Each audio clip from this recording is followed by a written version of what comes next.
This podcast is sponsored by nobody. Hey dudes, welcome to Splat from the Past, the only 80s themed horror sci-fi show where things can get totally radical.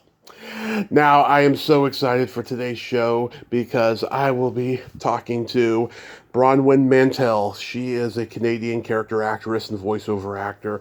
She's been in so many cult classic movies that I love. Oh my god, she was in one of the last disaster epic movies ever, City on Fire, with Barry Newman, Henry Fonda, Leslie Nielsen, Shelley Winters, Ava Gardner. What a cast! She was in a very underrated Canadian teen comedy, Hog Wild, where she played the free-spirited teacher at the school. She was in two horror classics of unknown origin and Pin, and she played a talk show host who gets punched by Jeff Conaway in the modeling drama CoverGirl, celebrating its 40th anniversary. I love that movie, and we're going to talk about a lot of that stuff today, and I can't wait. I reached out to her last June for the 40th anniversary of Unknown Origin, and she responded yes, but it was over a year now since before she followed up with me and stuff, and we're going to make it happen today, and I can't wait. As far as animation goes, I'm not too familiar with a lot of animation stuff that she did. I used to watch Smoggies, the Smoggies on HBO as a kid, but she did Young Robin Hood, Huckleberry Finn, Animal Cracker, stuff like that. I'm not too familiar with it. Oh, and she was in one of my favorite James Woods movies, Joshua Now and Then. And I'm so excited for this interview. Also, happy birthday, PTA, Paul Thomas Anderson, director of Hard Eight, Boogie Nights, Magnolia, Punch Drunk Love, There Will Be Blood, Licorice Pizza, etc. And I hope he has a happy one. He's the son of Ghoulardi, Ernie Anderson, the voice of ABC. So yeah, here is my interview with Bronwen Mantel. So, going back in time, did you gravitate toward acting early on in your childhood? No. My childhood goal was ballet. Ballet, so you started off dancing? Yes. And then I proceeded until I had an accident. I was doing very, very well, and that screwed up my knee. And so at that period in my life, you couldn't find doctors other than doctors that were dealing with hockey players, which is, I live in a town where hockey is king, right? Yeah. But I had a doctor who just said, sorry, why don't you become a skater? So I looked at him blankly and just turned around and walked out. So, and then I went to university and I got bored, and so that's what started it, university. Getting into university plays and things like that. In every town, there's that one kid who aspires to be an athlete or a dancer, and one injury turns them into an actor. Yeah, right. Yeah. Like Michael Phelps. I see Michael Phelps in all these series now. It really is boring. I'm a swimmer too, so that's why I talk about Michael Phelps, my hero. It's just so incredible. Love it. Yeah. So you're born and raised in Montreal, Quebec? Pardon? Yeah. Nice. Yes, that's exactly where I was born and raised. I would like to say, because I'm an actress and I like to change places and characters, I would like to have been born in our Maritimes. But I only summered there with my parents, and that's why I grew to love it. So, yeah. But, yeah, I'm born and raised in Montreal. I love the Canadians. They're such open-minded, free-spirited people, and they have such a body sense of humor. I love them. Well, I tell you, the Maritimes are really the wonderful place to find our humor. Newfoundland is the place. They are fabulous people out in Newfoundland. They're way out there on the rock. If you've had any experience with them, they're tremendous. But I was watching Marty Short the other night. He's come an awful long way since Toronto when he was doing a show up there. So yeah. Oh, did you know him in the early 70s? Yes, exactly. Yeah, in Toronto. Wonderful work in Toronto. Yeah. Yeah. So like Did you study acting eventually in college or afterwards? Yeah, no, I never really studied it, to be quite honest. I mean, Okay. that wasn't my major. But I just got into the plays, and then once you graduate, what with the English honors, what do you do with it, right? It's Yeah. ridiculous. So that just led me into just going into the profession that I really had a lot of attraction to, because I guess it was in my DNA. My father's Welsh, so he was quite an actor, and so that and ballet, just led me to the stage. I loved the stage, so that's what did it. And then I started getting commercial jobs and getting films and getting theater gigs. So when you're young, you get everything, and you just think it's marvelous, right? So Yeah. that's how I did it. But no studying. I'm fortunate. Perhaps could have done with it, but no. You mentioned to me. Successful without it, but successful. What do we call successful? But I earned my living and have earned my living at it. So Yeah, you mentioned I'm no Judi Dench by any question. Yeah, you mentioned to me about the commercials on Facebook. So, like, what products did you endorse? Oh my God, I'll never forget everything, toothpaste, everything. I've done everything. I've done hair products. I've done, the cars. Everything, yeah. Yeah, you're always asked if you've done any product that is going to conflict with the and sometimes I say, gee, I don't know. I don't know. I don't remember, so Yeah. lots of commercials.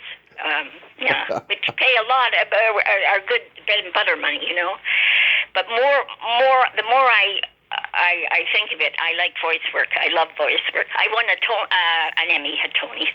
Wish it was true. An Emmy from voice work that I've done here in Canada. It was a series, Arthur series that everybody loves, for children. Yeah. And marvelous PBS. Wonderful people. The one cartoon that was on your IMDb that you did voices for that I was familiar with was the Smoggies. Oh, yes, the Smoggies. Oh, Yeah. absolutely. I thought that was going to be, that was the catch-all type of thing for environmental things of that nature. And I can't remember that wonderful man's name. Do you know his name that I worked with, the producer? Oh, it was wonderful. Was it Gerald Potterton? Potterton. Yes, you blessed man. I interviewed him. Potterton. I interviewed him before he died. Oh, what a wonderful man he was. Oh. He was wonderful. Yeah. Yeah.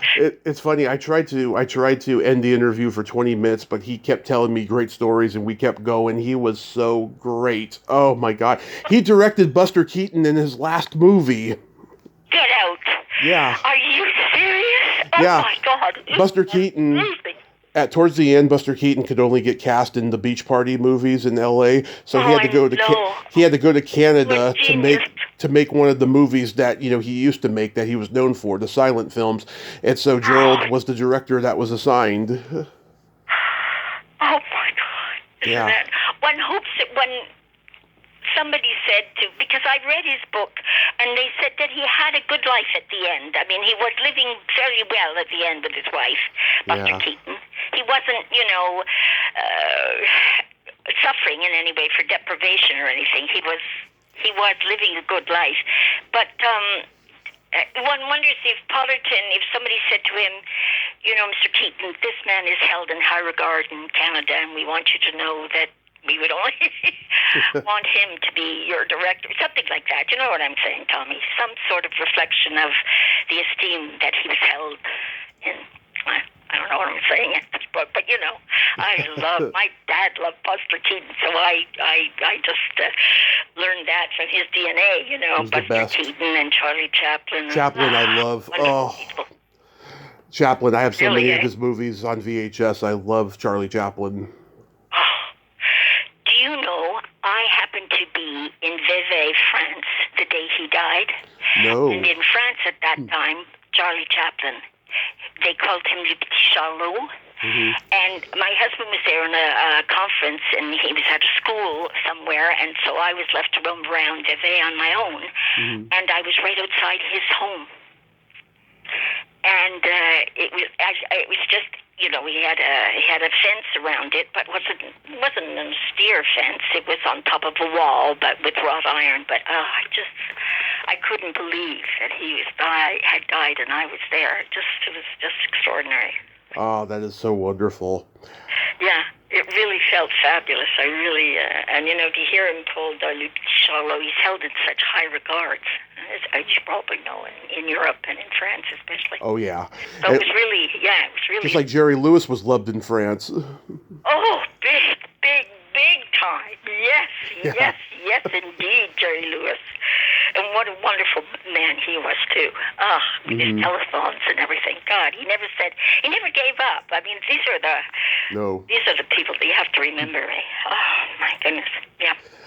So the first movie credit on your IMDb was The Girl in Blue. You played a nurse. Anything stand out about that? The Girl in Blue. No, not really. The Girl in Blue. David Selby, Maud Adams.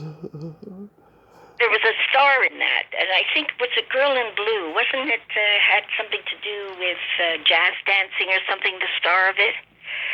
I don't know how I played. David Selby, Maud Adams. Oh, no, you're right, The Girl in Blue. Yeah. You know who's in that? I think it was Thomas Berenger. Oh, no, that's In Praise of Older Women. That's right, In Praise of Older Women. Nice. You're my third guest from that movie. Yeah. I love it. Yeah. Did you? Oh, you. I've been attracted to older women my whole life, so anything related to it, I gotta get into it. I love it. Jill Frappier and Marilyn Lightstone, I've talked to them, great ladies. Did you share a scene with Tom Berenger?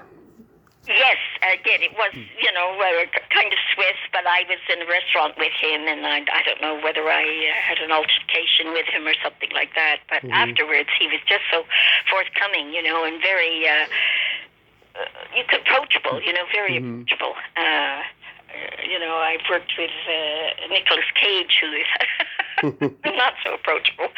But, he was. Berenger was. Very, very approachable. And very good looking at that time, too. Oh, yeah. Just at the start of his career, yeah.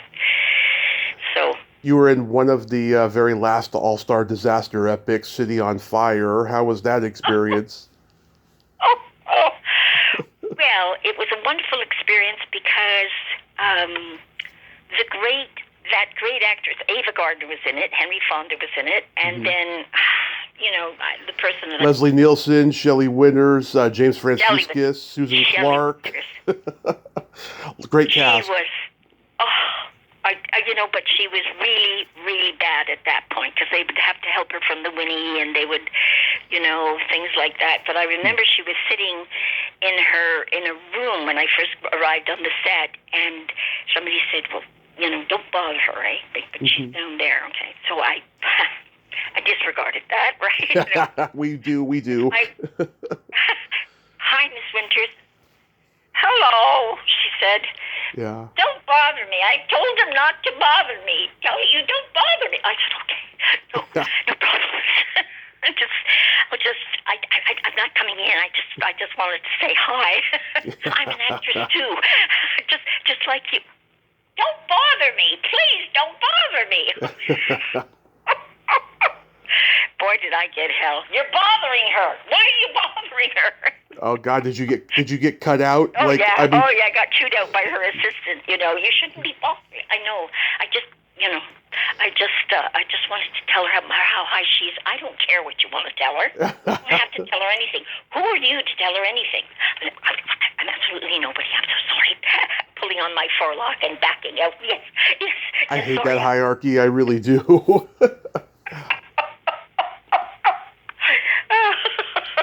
Oh, well. Oh, dear Shelley. Dear, I loved her in anything she did. Oh, yeah. I loved her in, remember that film with Elizabeth Taylor and Monty Cliff? She played the wife that was pregnant, and oh, yeah. He took her out in the boat, and she fell out of the boat. What was it called? I'll look it up. Yeah, wonderful picture. A Place in the Sun? Place in the son. Yep. Now, George, who did it? Who was the director on that? Oh, is that George? Wonderful. That's George Stevens. Yeah, that's it. George Stevens, yeah. Yeah, wonderful. Yeah. Wonderful film. I mean, I think Elizabeth Taylor did her best work in something like that. Giant, I think I liked her in. Yeah. Yeah, not good. Beautiful. Maybe National Velvet. She was wonderful. Oh, in yeah. National Velvet. My stepmother is obsessed with Cleopatra. She drives my dad crazy watching that movie over and over again. I was fascinated by her. Absolutely fascinated when I was a teenager. Absolutely. And she and Richard Burton were landing at the Montreal airport because they'd come here to get married. Mm-hmm. And I heard about it on the radio. So myself and another friend, we sneaked out to the airport. And we got through the luggage. And we went right out sort of where we shouldn't have been, right? Right. We could see them disembarking and coming through. And I sort of wanted to pop out, and I did. I popped out in front of Mr. Burton, and he said, Mm-hmm. you know, what you doing? Oh, I'm sorry. So sorry. Just wanted to look at her eyes. How, what? I mean, just imagine to have such a imposition on somebody, right? I mean, here's these two people trying to, with their hordes of press people and assistants, and I try to step out in front of Richard Burton. God, here, sick. What youth does. Now, I'm curious to know, why did you have your hair like Princess Leia in City on Fire? Oh, that's another thing. Yes, I do not know. I have no idea. That was the look that the director, who was a former Canadian, come from Britain. I can't remember his name either, but he said that I wanted. Alvin Rakoff. Yeah, I wanted a little bit more, I don't know, of the people or something like that. He said a little more grimmer or something of that nature to make me look, I have no idea. He didn't want it long. He didn't want it lengthened. I was playing opposite a Canadian star at that point. She had started, Susan Clark, I think was her name. And Yeah, she was Susan Clark. on it, besides all the other. Yeah. She married a football player. Alex Karras. Broadcaster. Susan Clark. Alex Karras. Alex Karras was the football player. That's right, Alex Karras. Yes, that's right. They had a very popular sitcom called Webster. That's it. Good, great. Yes, exactly. Yeah. So she did well. She did very well, Susan. Yeah, you're all praying for her to do really well, and she did. And she played the prostitute in Porky's. Oh, did she? Yeah. I didn't see it. God, you are just fun. It's amazing. That's wonderful. Yeah. That's me. Okay. Yep. Oh God, she is so funny playing the prostitute in that movie. She's like inspecting all the guys' penises, and she says to the guy who's got the smallest one, she's like, "What do you use for a condom? A peanut shell and a rubber band?" Or a jockstrap, sorry, not a condom. I love that line. Okay, what is it? A peanut shell with a rubber band. Yeah, jockstrap.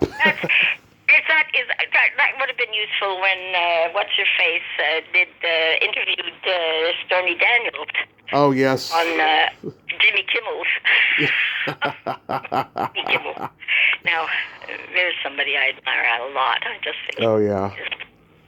You played the lead in a short for the National Film Board called Revolution's Orphans. I saw it on YouTube.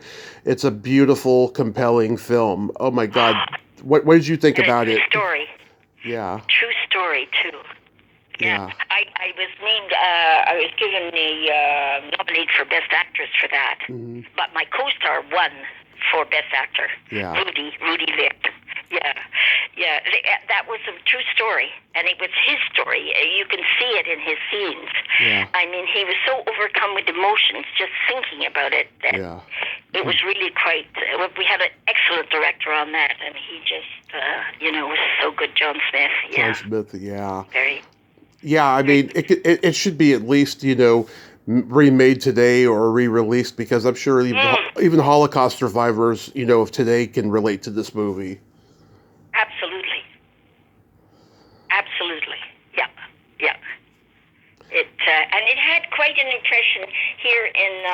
in our Hungarian community. Mm-hmm. I was going to be invited by. I was away. I think somewhere filming or something like that to be the guest host or the guest of a Hungarian ball that was put up here in Montreal, and I missed it. I was so sad. It was a lovely film to make. Mm-hmm. And and the gentleman who played the uncle who had given him away was a opera conductor. He conducted opera. Wow. Yeah. We would talk all the time because he had such a background, and Septimius Saver was his name. Imagine a name like that. Yeah. Septimius Saver. It sounds like some sort of Caesar, doesn't it? It does. The great Septimius Saver. Yeah, it's wonderful. I love Hog Wild. It's such an underrated, funny teen movie. That had to have been a lot of fun to do. It was a lot of fun to do. What was funny about it was all the people that were supposed to be teens were my age. The guy that I was on the back of the motorcycle with was, a year younger than me. Rum. That's a funny scene. He's like, trying to demonstrate in class, after class with you. Rum. But you know what happened during that shoot? We had an empty high school, obviously, near Montreal. Yeah. And when they got the car, which was supposed to be put on a stand, right, a flagpole. They actually tried to do it, but whoever had got the roadster had not emptied the tank of gas. So when they were putting it up, hauling it up, I mean, it seems insane, and it was insane when we arrived on set. It was just, absolute. That second AD was just going absolutely berserk. They had it by hanging from some sort of machine, that had pulled it up, and it was hanging there, and of course the gas was leaking all over the place. I mean, it was just, and it was swinging, this roadster was swinging around like it was something on a, we have a La Ronde. It's a place where you go for, carnival and things like that, and it was, and everybody was just getting covered in it, and the makeup people and the costume people were just screaming and pulling their hair out. No, I don't know what happened in the final analysis. Somebody said do you not realize that you cannot put a roadster on a pole? Yeah. It's not done. Well, why is it in the script? I don't know, but this should have happened in pre-production. We should have discussed this. Well, how are we going to get this? Or you should have taken it out of the script. Because we're not going to get that bloody roadster on top of that bloody flagpole. Do we understand? And the director who was on the set just sort of gave up, and he went and played. He touched football with members of the cast. And the second director, the second AD said, I can't believe this. He said, I can't believe I'm on this set. I don't know. I've got to take better jobs from now on. I really do.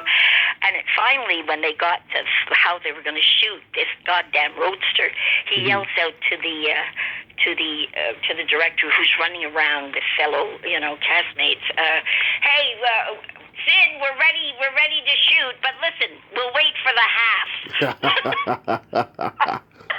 I just fell off my chair when I heard it. Okay, we'll wait for the half. It's okay. Don't bother yourself. The things that happen on film sets are really remarkable. Yeah, that's hilarious. It was a great cast. Michael Biehn wasn't famous yet. Nope. Patty D'Arbanville, she was kind of getting famous. She was kind of getting famous because she was with Don Johnson at the time. That's right. But having problems with drugs then, really, and causing people in the production to say, Wow. Really, yeah. But good. Tony Rosado, very underrated comedian. Yeah. Another one, yeah. And I've talked to Jack Blum. He's like in politics up in Canada now. Is he really? Yeah. Wow. So sweet. Yeah. All those people. Yeah. But all of us came onto that set. Mm-hmm. Oh, gee,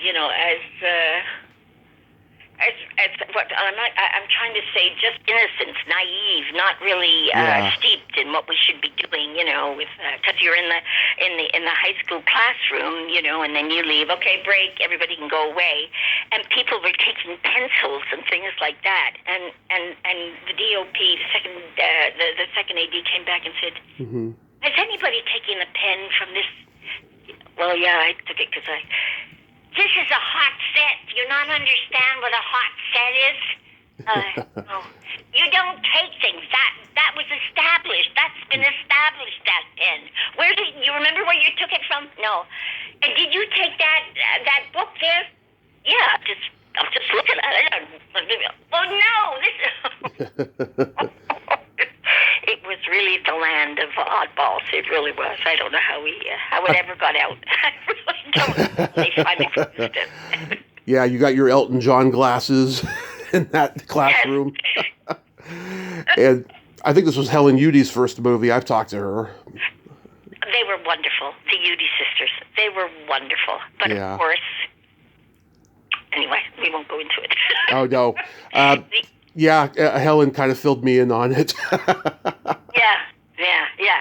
Is she down there now? Is she in L.A. at this point? She's in L.A., yeah. She's been making horror movies, low-budget horror movies out there for a long time now. And I think she teaches dance. God bless her. I'll tell you, that's wonderful. I remember when I made my first horror film here in Canada, I said, well, that's it. And I said to my agent, is that it? Is what it? She said. I said, well, a horror film. I mean, no, Bronwen, just think of it as another role.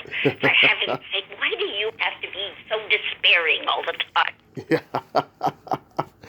Of Unknown Origin, yeah, that was the first one you did. It's a classic. It's so underrated. What was Peter Weller like to work with? What was that film that you just named? Of Unknown Origin, the killer rat movie. Oh, yeah. Mm-hmm. Peter Weller. Yeah. I don't know if I had much communication with Peter Weller. I think he was kind of insular. Yeah, he's very methody because he studied with Strasberg or somebody, and he's very blunt and he's professional. That's what I've heard about him. Yeah, leave me in the zone, please. I'm in my zone, please. I'll talk to you when it's in post, okay? Maybe if you're there when they're editing. This was the second killer rat movie Warner Brothers released in 1983 that came from Canada. The other one was Deadly Eyes.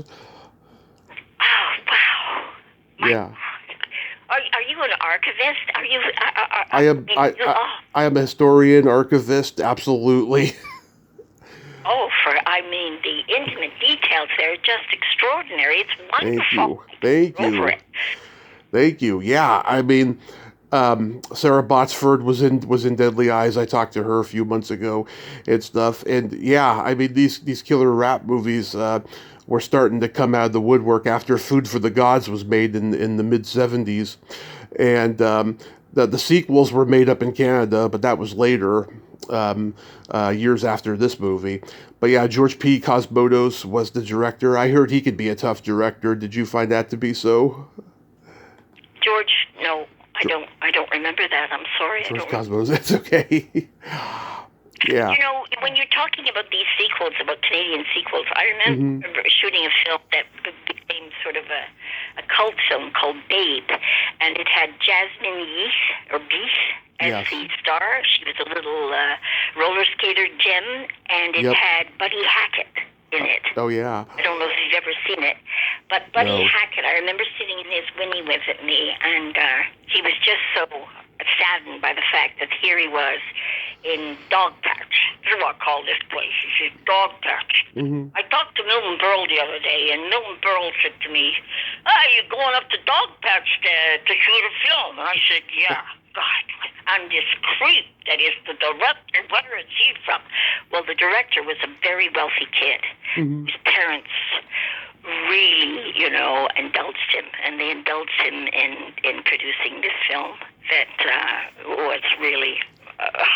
So, I mean, Yasmin Bleeth was very, very young. Gorgeous, too. Mother was on the set with her.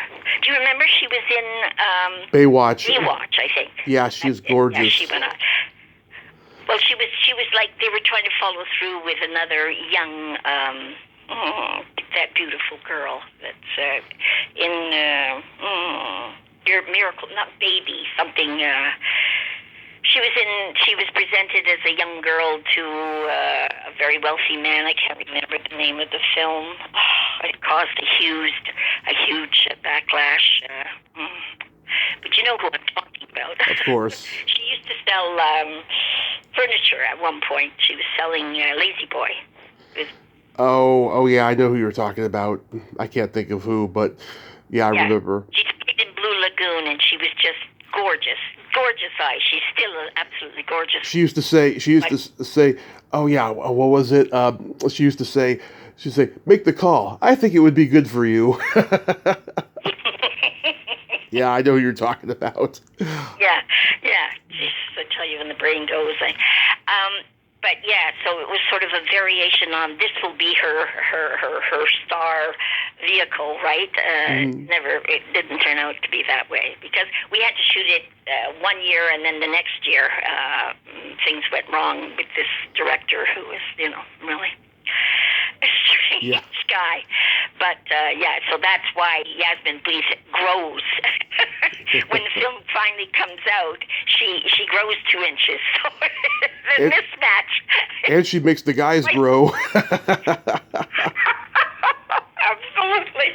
Oh God, that was something. But Buddy Hackett was his dismay over filming in Canada was just. Okay, I'm looking up the movie. Rafal Zelinsky directed it. Okay, I almost. Rafal Zelinsky, that's who it was. I almost got him on a few years ago, and because he directed a lot of movies I like. I know Vlasta though. Vlasta Veranda, he's in it. Yeah. Yes, he's in it. Exactly. Absolutely. Vlasta Veranda, and I don't remember who else that I knew, anybody else that I knew. But Vlasta, when we came back to shoot it the second year, I remember we were up on the very top of a very old school, so it was like an attic. And when I first arrived on the set for the second shoot, the second year, he was throwing a ball against the wall. He said to me, "Hi, Bron. Welcome to the annual shoot of Babe." Oh, that's hilarious. Yeah. Can't believe I never saw that or heard of it. I'm going to have to see if YouTube has it because I want to see that now. Yeah. It would be a different film. Yeah. I think. Do you remember? I lost track of it, but people would say, no, it's sort of a cult film now. It's sort of underground. Of course, because she's in it. Right. Yes, she's in it. And of course, Buddy Hackett played the guy that was up in the attic that she befriended. That's how he's there.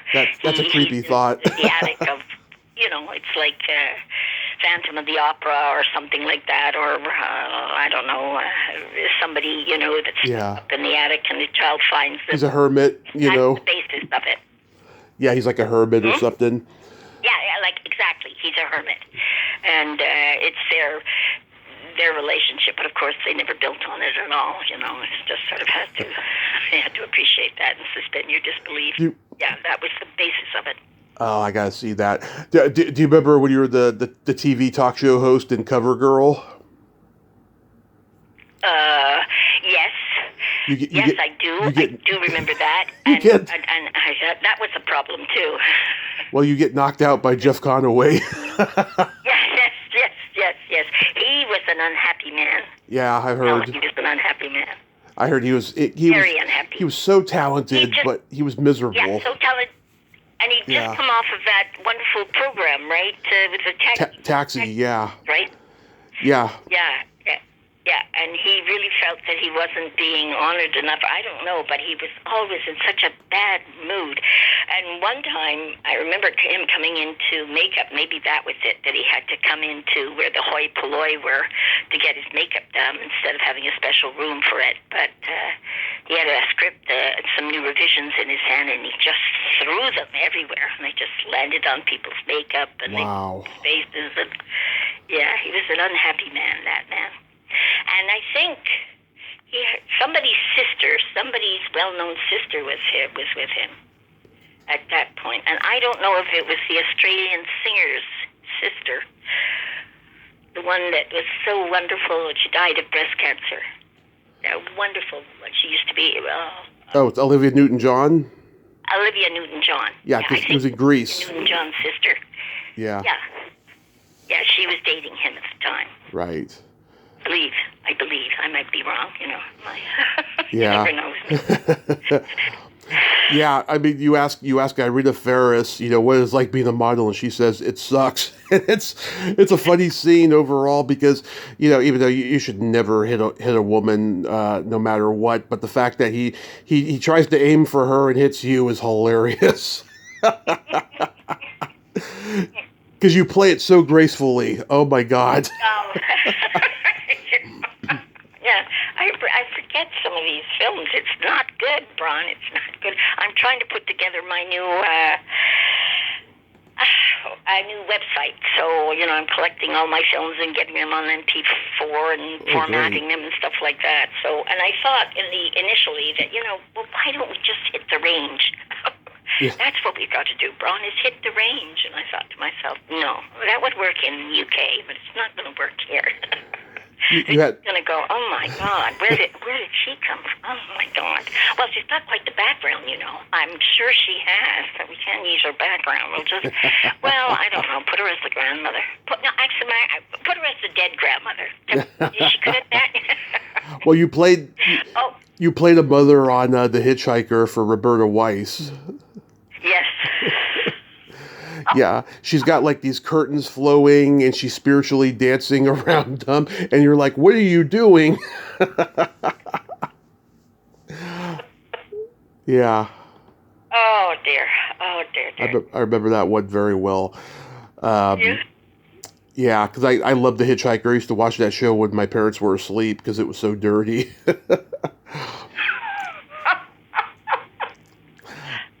I love Joshua Now and Then. That's such an underrated movie. I can imagine, a lot of big personalities on that set with James Woods and Ted Kotcheff and Alan Arkin. Yes. And Kotcheff, I adored Kotcheff. I just really, really liked him. But, of course, Mordecai Richler was on the set, too, wandering around with his pants half hanging down. Reminded me of all these black youth who introduced that, where your pants are hanging halfway down your leg. But that was Mordecai in his disheveled manner, wandering around the set saying right things to people. He was wonderful, too.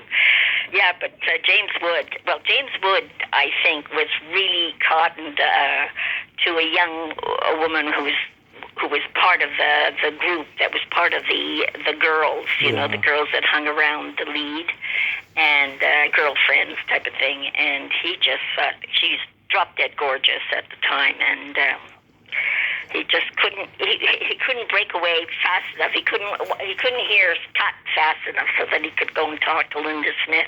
Yeah. She was really gorgeous at that point. So that's the thing I remember about that. There are little moments that I remember Kotcheff said to me at one point, he said, okay, so we're having this big scene in the dining room, and he said, and you've gotten a little drunk, and you're going to go up on the table, and you're going to, start doing your, she's going to haul out, what is from a British drama called Out Here She Goes, she's pulling out her own tits again, for God's sake, those bloody tits. But he said, it won't go as far as that, but, your husband's going to have to come and take you off. And I thought, oh, wow, this is my moment. But, of course, we didn't have enough time to shoot it. I'm sorry, Bronwen, but I bet you would have been good in that. I said I would have been fabulous. So you think of me for the next time, please, Ben. Yeah, fun. You played Queen Victoria in Barnum with Burt Lancaster. Yeah. Oh, need I say more? I mean, a legend. And another man who, of course, would be hostile at having to make something like that. Of course. You know, after The Swimmer and after, all those other extraordinary films, Rainmaker and things like that. Oh, I felt so for him.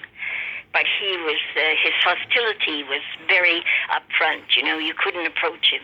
You know, you could, but, I think if I'd been a little bit more, in a sense, talking about the past, talking about his gymnastics, talking about when he was a pirate, when he played pirates, and he was in such incredible shape.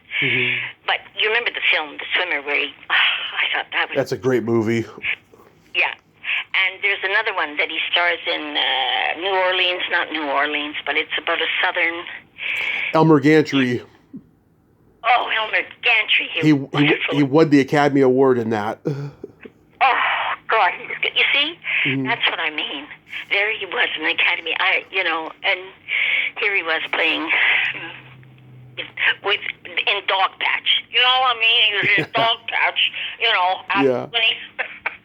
Oh, God, I feel so sorry for these wonderful actors. I mean, he was so extraordinary. My dad, when he heard I was playing with opposite him, he just couldn't believe it. He said he was one of the finest actors there ever was. So I said, well, he is, Dad. I wanted to keep up the myth, at this point. But, yeah, marvelous man. Yeah. Marvelous actor. An underrated comedy I love, Crazy Moon with Kiefer Sutherland. We did nothing but talk about, when we had our chances, talk about his grandfather, Tommy Douglas. Oh. He was in a bad space at first with me. He was just out of sorts. But when I started to talk to him, he even invited me to his wedding, and we started to talk about Tommy Douglas and his mother, Shirley, who was just phenomenal. I think, the person behind him was Shirley. He said some nice things about Donald recently, but there was, a problem there, an estrangement, I guess, between Donald and Kiefer. Yeah. But yeah, he loved his mom, Shirley Douglas, and Tommy Douglas, his grandfather. Yeah, so he was. His ice was broken when I was, able. Tommy Douglas brought us our health system here in Canada, so that's why he's beloved. And this role was out of left field for him, because up until then he had been playing juvenile delinquents, and here he is playing an awkward rich kid who's kind of a nerd, and he's coming of age. It's like you watch it and go, oh my God, really? But you see what a great actor he is, and that he can play that. Yeah, and that girl was actually she was not able to speak. She was deaf. Yes. Completely deaf. And so when the director, Tom, I can't remember his last name, but he picked me up to go out to one set that we were going to, and it was the first day of shoot. Alan and Eastman. Said, where have we got this? It was just following up on Children of the Gods, I think. Alan Eastman directed it and written by Tom Barry. Yeah, Tom Barry. Tom Barry picked me up and he said, no, she's really deaf, this girl. I said, really? He said, yeah. I said, is she alone? No, her parents are in Toronto. We found her in Toronto. In Toronto, okay. And she was really, out of the water for her, It was, because she really couldn't do the lines, It was like this, Mrs. Coxor, and you would say something like she was talking about mechanics or something, and I was trying to tell him what she was saying, and it was kind of you understand the difficulty there. Yeah. But I always felt for her. And then finally, Kiefer came around, too, because it turned out to be a good film, I think. Yeah. Yeah, it's great. I interviewed Terry Hawks. She played the nerd girl that he's supposed to go out with, but then he brings out like a sex doll replica of her and starts like fondling it, and she gets uncomfortable and runs away. And then he's catching up to her on a motorcycle with the dummy on the back. Yeah. That's Tom Berry for you. Yeah. And oh my God. Alan Eastman. Speaking of that, there's a scene in the next horror movie you did, Pin, where the kid catches the school nurse having sex with the medical dummy. Oh,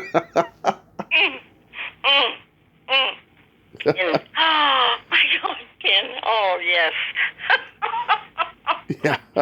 Oh, wow. I've forgotten that, too. Oh, and who else? There's a very good actor who played my husband in that. Terry O'Quinn, he was the stepfather at the same time. Yes, exactly. Yeah. Yeah, that's right. That's who he was. Yeah, that was yeah. And Cynthia Preston and Helen Udy's in it. She plays the girl that he goes out with.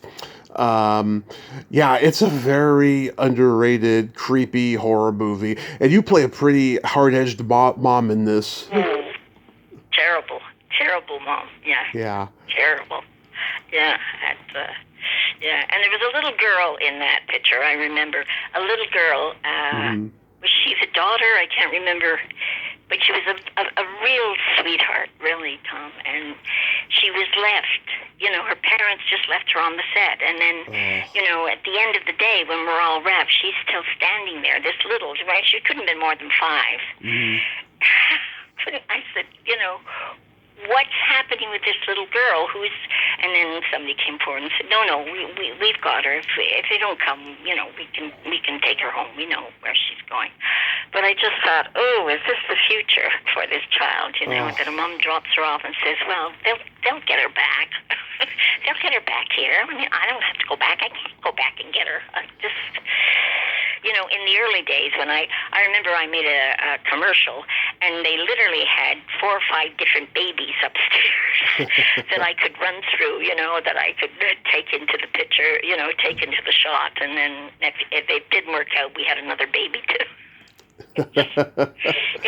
It's just really stark in those days, Now they treat children with kid love. I'm glad to hear it. But at that point, I don't know why, whether it was just coming into. It was Michelle Anderson. She was Ursula at 5 in the movie. And, wow, she had a good decade of child acting. She was in Tommy Tricker, the next movie she did, Michael Rubo. I've talked to him. And she was in a short version of the children's book, Alexander and the Terrible, Horrible, No Good, Very Bad Day. I love that book. I used to read that book all the time as a kid. Jesus, God, you're good. Thank you. So good. I can't get over this. This has been so amazing talking to you. It's amazing. I mean, you have a photographic memory, I suspect, too. Yeah, I mean, it's a passion of mine, 24/7, always has been. Oh, my God. I mean, you have such an incredible brain for this. Thank you. You must have an incredible brain for other things, too, as well. You can't just have it for this. It must just... I'm a history buff in general, Yeah, I mean, I can't tell you one thing about quantum physics or science or gardening or any of that stuff, but for pop culture, I can tell you anything. I guess. What do you got going on these days? Do you have any upcoming roles or anything? Nothing, the last thing I did was Home Alone, and it was Home Alone? We had to close down the set. Home Alone, I don't know what number it was, but there were a lot of SNL people in it. I don't even know if it ever came out. It got closed down because of COVID. Oh wow, no, I don't know about the Home Alone 4. Or 16. What do I know? All I know is the guy that was the director on it worked with or 5 because Sasha. There was a fourth. Sasha Cohen. Yeah, there was one, and there was a fourth one in 2002 that was on TV, so maybe it was 5. Who knows? Who knows? Who knows? Just endless. Just endless. But yeah, it was great fun to work with the two from Wayland Thomas, I think it is, and I mean, I see them all the time. I love their work. They were on it. And it was wonderful to work with them. And a guy the little guy was from Britain, and he'd done a film that was huge the year before. Everybody was supposed to go and see this guy. I can't remember the name of it either, and his dad was with him. It should have been a really cute little film, right? Because the director was really great, was really funny and wonderful. But And lastly, June is National Belly Button Month. I love belly buttons. Are you an innie, outie, or in betweenie? Oh, I'm an in-betweenie. An in-betweenie, definitely. An in-betweenie. Love it. I have an innie, and it's very deep. People who have deep innies tend to live longer than people with outies, I've read. Not only pop culture, but scientific as well. Well, I love belly buttons. So Medical. I have a good attention span for anything I'm interested in, really. I bet. Bronwen, thank you so much for coming on today. You've just been so wonderful, and I hope you get into another movie or something soon. Me too. And voiceover gig and stuff. Let's connect on Facebook. I sent you a friend request, and you have yourself lovely. a great night over there, and be safe. Okay, you too. Thank you so much, Tommy. It's been such a pleasure. It has been. Thank you. Okay, bye-bye. Bye-bye. Well, there you have it. Bronwen Mantel. Ain't she a sweetheart? Oh my God, what a bundle of energy she was, huh? I thoroughly enjoyed that conversation. She made me laugh, and she was so insightful. I didn't know about that Yasmin Bleeth movie that she was in because damn IMDb didn't mention it, but I'm going to go look for it because that would be kind of interesting to see 12-year-old Yasmin Bleeth and Buddy Hackett in a movie, and I'll keep an eye out for Bronwen as well. Well, until next time, this is Tommy Throwback Kovac saying there's no shame in living in the past because the present sucks. Later, dudes.